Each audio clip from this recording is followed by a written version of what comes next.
Hi, Caleb Jarosh here, licensed acupuncturist, and today I'm going to be talking to you about the importance of gut health and what you can do to improve your gut health. And I'm going to do it by covering 3 easy steps. So let's just jump right in. So if you don't know by now, gut health is instrumental, it's essential to all different kinds of functions and balances in the body, specifically the immune system, energy, mood, and weight loss. And so we do a lot of weight loss in our clinic, and that is something that we focus on in our programs is gut health. But first I want to touch upon immune function right now, because 80% of let's look at immune health. 80% of the immune health is located in the microbiome, in the gut of the body.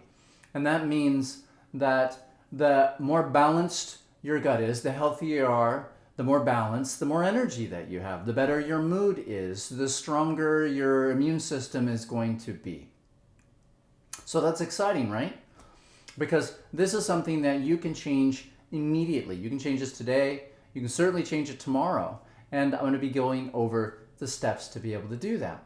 So what is the first step that you need to do in order to improve the overall function of your microbiome? So all the good bacteria that lives in your gut, and it's in balance with other kinds of bacteria. So the first thing that you can do is primarily change what you're putting into your digestive system, and that is going to directly affect the health of the bacteria there. And so you want to get rid of any kind of processed foods or toxic foods. And those kind of toxic and processed foods are when you go into a grocery store, you go down the frozen aisle section of the store, and you'll see pizzas and tater tots and any kind of processed food. It's not a whole food. So you want to get rid of that. You want to get rid of any fast foods. And I cover this in more detail in my other videos, and they're easy to find on my blog, on the YouTube channel.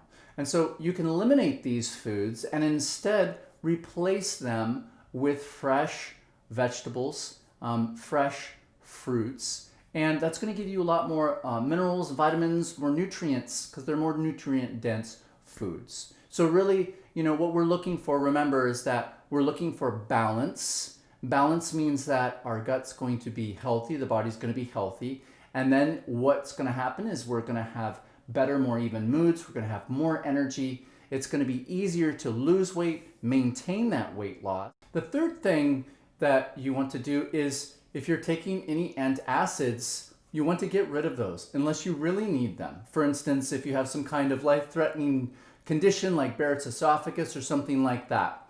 But if you can read about this as well on my blog, an article called Healthy Stomach Acid, is that the majority of people who are taking them really don't need them. And this is unfortunate, because what it does is it ultimately causes an imbalance in your gut health, which means it affects your immune system, it affects your mood, it affects weight gain, oftentimes in patients we see in our programs. And so you want to get rid of those, because here, I'll explain it really simply. You want to have enough acid in your stomach to break down the food that you consume. So if you don't do that, if you don't have enough acid, then what happens is that food starts to ferment in the gut, producing all kinds of gases that aren't going to be helpful for you, and they contribute to dysbiosis, or the imbalance of the gut. So this is an important point. And then the fourth step you want to do is you want to reintroduce beneficial bacteria. And we do this with our patients that we are doing weight loss programs with, because we do a lot of weight loss for women in our clinic. And we always incorporate a probiotic of some kind within our program to repopulate and help the healthy gut bacteria. And so these are all essential steps. And one last tip that I'll give you is specifically what we found over the years with weight loss is that it can be very, very difficult to lose weight if there's an imbalance. So I hope this helps you. Thanks so much for joining me, and we'll see you next time.